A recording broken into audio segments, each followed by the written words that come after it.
तीसरी प्रखंड के बेलवाना पंचायत के सिरसिया गांव में मिट्टी की दीवार गिरने से एक किशोर की मृत्यु हो गई। इस संबंध में बताया जाता है कि सोमवार शाम करीब 3 बजे दिनेश मुर्मू की पुत्री 15 वर्षीय सविता मुर्मू मिट्टी का दीवार तोड़ रही थी। इसी बीच अचानक दीवार उसके ऊपर गिर गया। किसी तरह दीवार हटाकर निकाली गई युवती को स्थानीय अस्पताल में ले जाया गया, जहां डॉक्टरों ने उन्हें मृत घोषित कर दिया।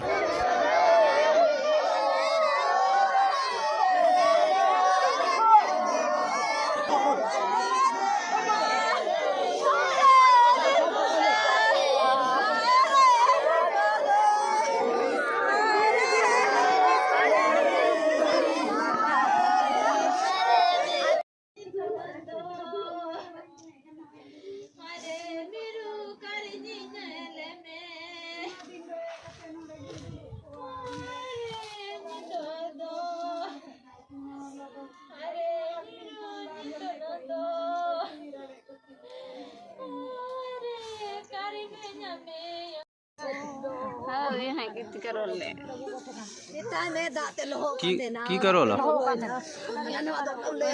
दुनिया में भिंजल हले ने पहले से तो बढ़िया से भिंजल ता गिर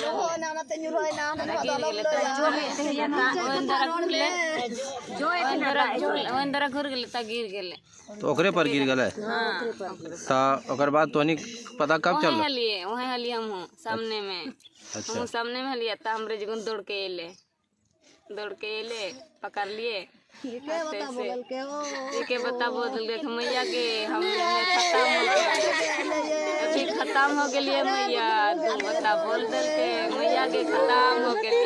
कोरवा में ले लिए मैया के ना लिए कोरवा में हम खत्म हो गए से डॉक्टर एले ओकरो कह दिल के नहीं कीड़ा लग एक को खत्म हो गए ओकरो जगन दू बता बोल के ता उल्टी कर दिल के तो खत्म हो गए। कौन सी नाम होलो बच्चा के? सविता मुर्मू।